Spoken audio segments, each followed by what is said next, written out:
എറണാകുളത്ത് നിന്നുള്ള വാർത്തയിലേക്കാണ്. എറണാകുളം നെട്ടൂരിൽ +2 വിദ്യാർത്ഥി തോട്ടിൽ വീണു. മാലിന്യം കളയാൻ പോയപ്പോൾ കാൽ വഴുതി വീഴുകയായിരുന്നു. പോലീസും ഫയർഫോഴ്സും തെരച്ചിൽ തുടരുകയാണ്. നവമി ദിനേശ് ആണ് ചേരുന്നത്.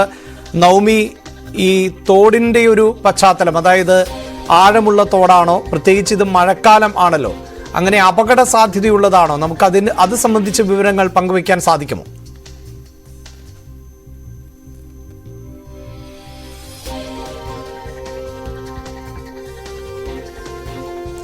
എറണാകുളം നെട്ടൂരിൽ ആണ് +2 വിദ്യാർത്ഥി തോട്ടിൽ വീണത്. മാലിന്യം കളയാൻ എത്തിയപ്പോൾ ആയിരുന്നു ഈ കാൽ വഴുതി തോട്ടിലേക്ക് വീണത്. പോലീസും ഫയർഫോഴ്സും ഈ വിദ്യാർത്ഥിക്ക് വേണ്ടി തെരച്ചിൽ ആരംഭിച്ചിട്ടുണ്ട്.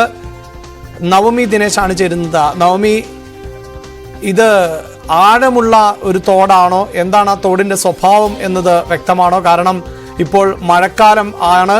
ആ മഴക്കാലത്ത് സാധാരണ വെള്ളം കുറവുള്ള തോടാണ് എങ്കിൽ പോലും അവിടെ വെള്ളം കൂടുതൽ എത്താനുള്ള സാധ്യതയൊക്കെ ഉണ്ട്.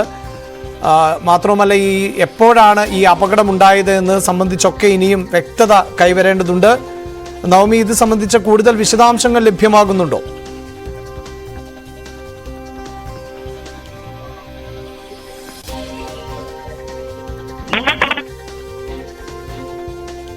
അഭിലാഷ്, നമുക്ക് ഈ ദൃശ്യങ്ങളിൽ കാണാൻ സാധിക്കും. ഇത് ഒരു പുഴയാണ്. പുഴയുടെ തീരത്ത് ഈ കുട്ടി ഫുഡ് വേസ്റ്റ് കളയുന്നതിന് വേണ്ടിയിട്ടായിരുന്നു ബക്കറ്റുമായി ഇങ്ങോട്ടേക്ക് വന്നത്. ആ സമയത്താണ് ഈ ഫുഡ് വേസ്റ്റ് കളഞ്ഞതിന് ശേഷം ആ പാത്രം കഴുകുന്നതിന് വേണ്ടിയാണ് ഈ പുഴയിലേക്ക് ഇറങ്ങുന്ന ഒരു സാഹചര്യമായിരുന്നു. ഈ പുഴയിലേക്ക് ഇറങ്ങുന്ന സമയത്തായിരുന്നു കാൽ വഴുതി ഈ കുട്ടി പുഴയിലേക്ക് വീണത്. ഉടൻ തന്നെ ഈ കുട്ടിയുടെ മാതാവ് സംഭവ സമയത്ത് ഇവിടെ ഉണ്ടായിരുന്നു.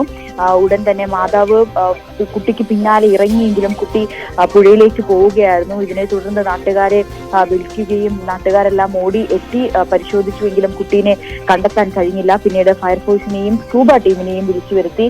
ഇപ്പോഴെന്തായാലും ഈ പുഴയിൽ തിരച്ചിൽ നടത്തുകയാണ്. +1 വിദ്യാർത്ഥിയാണ് ഫിദ. നിലമ്പൂർ സ്വദേശികളാണ്. ഇവിടേക്ക് വന്ന് വാടകയ്ക്ക് താമസമായിട്ട് ഏകദേശം 1.5 മാസമായിട്ടേ ഉള്ളൂ. എന്തായാലും വലിയ ദാരുണമായൊരു സംഭവമാണ്. 3 മക്കളിൽ മൂത്ത കുട്ടിയാണ് ഫിദ. ഇപ്പോൾ +1-ൽ പഠിക്കുകയാണ്. ഇവിടെയാണ് സ്ഥിരമായി അവർ ആഹാരം, ഈ ഫുഡ് വേസ്റ്റ് കളയുന്നതിന് വേണ്ടിയിട്ട് ഈ പുഴയിലേക്ക് അരികിലേക്കാണ് ഇവർ സ്ഥിരമായി എത്തുന്നത്. അതുപോലെ ഇന്ന് രാവിലെ 6:30 കൂടിയാണ് കുട്ടി ഇന്നും ഈ പുഴയിലേക്ക് വേസ്റ്റ് കളയുന്നതിന് വേണ്ടിയിട്ട് ഇങ്ങോട്ടേക്ക് എത്തിയത്. ആ സമയത്താണ്, ഈ പാത്രം കഴുകുന്ന സമയത്താണ് കാൽ വഴുതി ഈ പുഴയിലേക്ക് വീഴുന്നത്. നമ്മൾ കാണാം, നല്ല ഒഴുക്കുള്ള ഒരു പുഴ കൂടിയാണ്. നമുക്ക് ദൃശ്യങ്ങൾ കാണാം. സ്കൂബ ടീം 6 മണി മുതൽ ഈ സംഭവം അറിഞ്ഞതിന് ശേഷം ഏകദേശം 7:30 മുതൽ ഈ ഒരു തിരച്ചിൽ ആരംഭിച്ചിരിക്കുകയാണ്. പക്ഷെ ഇതുവരേക്കും കുട്ടിയെ കണ്ടെത്താൻ കഴിഞ്ഞിട്ടില്ല. എന്തായാലും ഫയർഫോഴ്സ് അടക്കം ഇവിടെ എത്തുന്നുണ്ടായിരുന്നു. കുട്ടിയുടെ മാതാപിതാക്കൾ, അമ്മ കാണുകയാണ് ഇത്തരത്തിലൊരു സംഭവം നടന്നത് എന്നുള്ളതാണ് അതിദാരുണമായൊരു കാര്യം കൂടി. എന്തായാലും നാട്ടുകാരും ഫയർഫോഴ്സും പോലീസും എല്ലാവരും ഇവിടെ എത്തിയിട്ടുണ്ട്. ആദ്യം നാട്ടുകാരുടെ ഭാഗത്തു നിന്നൊക്കെ ഒരു തിരച്ചിൽ നടത്തിയെങ്കിലും നല്ല ആഴത്തിലുള്ള ഒരു പുഴ ആയതിനാൽ അധികം ആഴത്തിലേക്ക് ഇറങ്ങാൻ കഴിയാത്തൊരു സാഹചര്യം. ഇതിനെ തുടർന്നാണ് ഫയർഫോഴ്സിനെയും സ്കൂബ ടീമിനെയും ഒക്കെ ഇവിടേക്ക് വിളിച്ചു കൊണ്ടുവരികയും പിന്നീട് ആ ഒരു രീതിയിലുള്ള തിരച്ചിൽ ആരംഭിക്കുകയും ചെയ്തത്. എന്തായാലും വളരെ ദാരുണമായ സംഭവമാണ്. എത്രയും വേഗം ആ കുട്ടിയെ കിട്ടട്ടെ എന്ന് നമ്മളും പ്രതീക്ഷിക്കുന്നുണ്ട്. എന്തായാലും വലിയ രീതിയിലുള്ള ഒരു തിരച്ചിലാണ് ഇപ്പോൾ ഇവിടെ ആരംഭിക്കുന്നത്. നമുക്ക് കാണാം, വഞ്ചിയിലൊക്കെ പോകുന്നവരൊക്കെ ഒരു രീതിയിലൊക്കെ അവരുടേതായിട്ടുള്ള രീതിയിൽ തിരച്ചിലൊക്കെ നടത്തുന്നുണ്ട്. ഒരു പുഴയാണ്, ഈ പുഴയിലേക്കാണ് ആഴത്തിലേക്ക് കുട്ടി വീണു പോയിരിക്കുന്നത്. അഭിലാഷ്, തീർച്ചയായും ഈ സൂചിപ്പിക്കുന്നത് പോലെ ഇപ്പോൾ മനസ്സിലാക്കാൻ സാധിക്കുന്നത് ഒഴുക്കുള്ള ഒരു പുഴയാണ് എന്നാണ്. നവമി, ദൃശ്യങ്ങളിൽ ഇതൊരു വലിയ പുഴ, നമ്മൾ നേരത്തെ തോട് എന്നാണ് കരുതിയിരുന്നത്. അങ്ങനെയല്ല സാഹചര്യം എന്ന് ഈ ദൃശ്യങ്ങളിൽ നിന്ന് മനസ്സിലാക്കുന്നുണ്ട്. വലിയ പുഴ തന്നെയാണ്. ആ പുഴയിലാണ് കാൽവഴുതി വീണത്.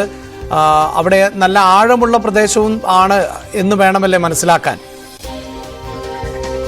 അത് തന്നെയാണ്, ഇത് ആഴത്തിലുള്ള ഒരു പുഴ തന്നെയാണ്. അതുകൊണ്ട് തന്നെയാണ് ഈ ഒരു തിരച്ചിൽ അല്പം ദുർഘടമായി നിൽക്കുന്നതും. എങ്കിൽ പോലും സ്കൂബ ടീം വലിയ രീതിയിലുള്ള തിരച്ചിൽ നടത്തിക്കൊണ്ടിരിക്കുകയാണ്. എത്രയും വേഗം ആ കുട്ടിയെ കിട്ടുന്നതിന് വേണ്ടിയിട്ടുള്ള വലിയ രീതിയിൽ തിരച്ചിൽ നടത്തിക്കൊണ്ടിരിക്കുകയാണ്. നമുക്ക് ദൃശ്യങ്ങളിൽ കാണാൻ കഴിയും. സ്കൂബ ടീമും ഫയർഫോഴ്സും ഒക്കെ ഇവിടെ എത്തി തിരച്ചിൽ ആരംഭിച്ചു കഴിഞ്ഞു.